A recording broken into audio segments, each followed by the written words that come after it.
The Monterey County Office of Education welcomes you to our Homeless Children and Youth Services Program Professional Development Series.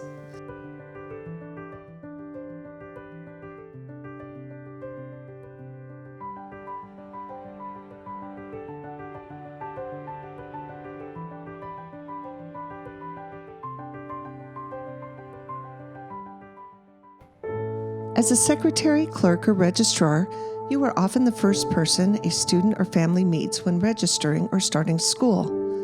And that first encounter often sets the tone for a student or family's relationship with the entire school.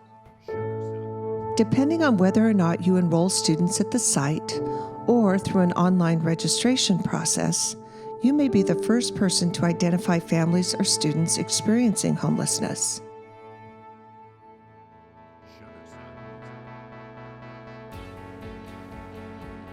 The Student Housing Questionnaire is our first tool used to identify students who are experiencing homelessness.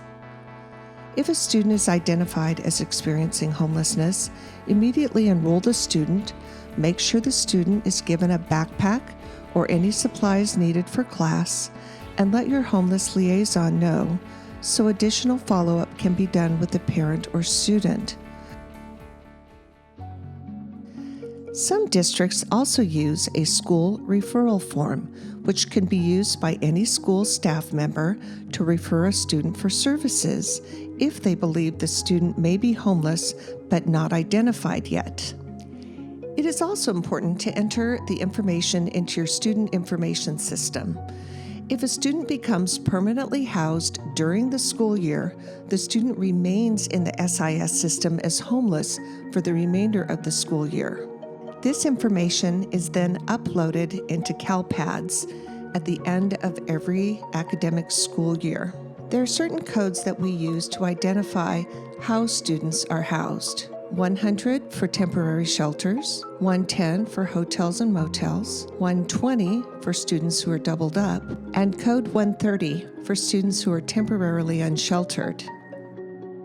Students experiencing homelessness may continue to attend the school they were attending prior to becoming homeless, even if they have moved outside of the school's attendance boundaries. That means that school is their school of origin. Sometimes parents, guardians, or caregivers may be under the impression that if they are homeless, they may attend any school they choose. However, that is not the case. The student may attend the school of origin or the school of residence. If they would like to attend a school that is not the school of origin or residence, they will need to complete the inter-district or intra-district agreement for consideration by the school district. Families and individual students need to be made aware of their rights and services available to them under the McKinney-Vento Act. Materials such as posters and brochures should be visible and available in the front office of each school, counselor's office, and district office. This is actually mandated by law. For elementary and middle schools, you may choose to use these materials. You can enroll in school. Poster and brochure are available at MCOE. For high schools, you may choose to use these materials. The Where Are You Staying Tonight posters and brochures are also available at MCOE. You may also choose to give families and/or youth a letter notifying them of their status as a McKinney-Vento student.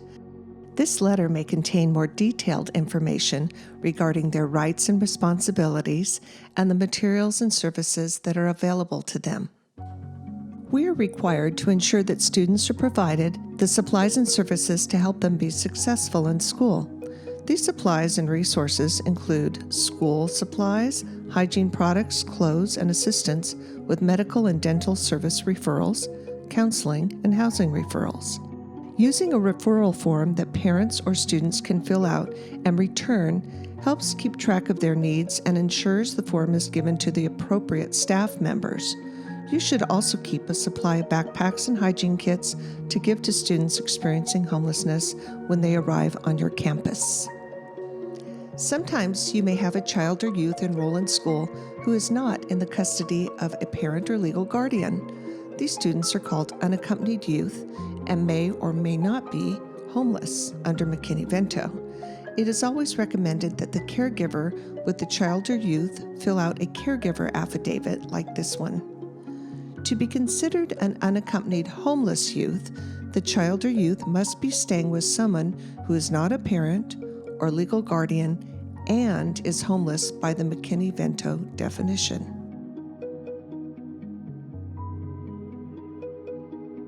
If the unaccompanied homeless youth is living on the streets, in a car, in an encampment, couch surfing, or is a runaway youth, please contact your homeless liaison immediately. Make sure the student in this situation is immediately enrolled in school and has the materials and supplies necessary to participate in class. When meeting with parents, guardians, caregivers, and students, refrain from using the word homeless when describing their immediate situation. You can use phrases such as, according to your answers on the housing questionnaire, your child or youth qualifies for services under McKinney-Vento. It is also important to alleviate any fear when working with families. They are often afraid that their current living situation will result in the school calling Child Protective Services or immigration. Please note that homelessness alone does not constitute a report to CPS. If you believe the child is neglected, in danger, or being abused, then a call and a report is warranted. A student's homeless status is a protected educational record. However, there is an exception under FERPA that allows for sharing of educational records with school officials who have a legitimate educational interest. Teachers are school officials, and in some cases, teachers would have a legitimate educational interest in the information about a student's homelessness. Check with your school site administrator or homeless liaison before sharing information with other staff members. Although your district liaison is the best resource for helping these families, you may want to have some resources to share in your office as well. The Resources and Services brochure has contacts for emergency shelters, transitional housing, community resources, and medical and dental service providers. The Coalition of Homeless Service Providers and the Community Action Partnership have also developed a resource found on the Monterey County Department of Social Services website called the Monterey County Homeless Services Guide. This guide is available to assist your families with finding resources. The Monterey County Office of Education's Homeless Children and Youth Services Program website has additional information and resources which may be helpful to you. Thank you for taking the time to learn about how to best support the children and youth experiencing homelessness at your school. They really do depend on you to make sure that their emotional, physical, and educational needs are a priority.